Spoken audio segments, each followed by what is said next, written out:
تفتكروا مين في دول الكلب المسعور؟ سألناكم في آخر فيديو تفتكروا مين في الكلاب دول هو الكلب المسعور، بس قبل ما نجاوب على السؤال ده محتاجين الأول نعرف إيه هي مواصفات الكلب المسعور. كجزء من حملة توعية مع طلبة طب وطلبة طب بيطري وطلبة صيدلة وطلبة تمريض في مصر، قررنا نوضح لكم إزاي تعرفوا لو في كلب مصاب بالسعار قابلكم. مبدئيا لازم نعرف إن مش أي كلب نقابله في الشارع يبقى مسعور، لأن الكلب المصاب بالسعار هيبقى عليه علامات واضحة جدا لعدم قدرته على البلع سواء الأكل أو المية، وهيكون دايما فاتح بقه وعنده سيلان للعاب غزير. الكلب المصاب بالسعار كمان مش بيبقى عنده توازن في حركته وبيمشي بشكل غريب، ده غير إنه بيبقى عنده خوف شديد من المية أو الأصوات العالية خصوصا في مراحله الأخيرة. وآخر حاجة إن الكلب المصاب بالسعار بيحصل له تغير غير معتاد في السلوك، زي إنه بيبقى عدواني بشكل مبالغ فيه. علشان كده حملات التعقيم والتطعيم هي مهمة جدا، لأنها بتحمينا أولا وبتحمي الحيوانات من زيادة التكاثر واحتمالية الإصابة من مرض السعار.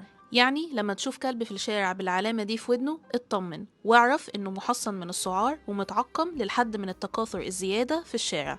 وده يجيبنا لأهم نقطة، انه لو لا قدر الله حصل اي عض من حيوان في الشارع ما تستهونش بالموضوع وروح خد تطعيم السعار من اي مستشفى حكومية ببلاش، او ممكن تتواصل مع الخط الساخن لوزارة الصحة 105. وافتكروا ان في حالة وجود كلب مصاب هيئة الطب البيطري بالتعاون مع جمعيات حماية الحيوان بيقوموا بالكشف عليه ونقله للجمعيات المختصة بدون عنف او اساليب غير رحيمة، لان الحل مش اننا نتخلص من الكلاب بل اننا نتعلم ازاي نتعامل معاهم ونحمي نفسنا. عشان كده خاف من المرض مش من الحيوان، وما تنسوش دي مش مجرد عضة، السعار ما فيهوش هزار.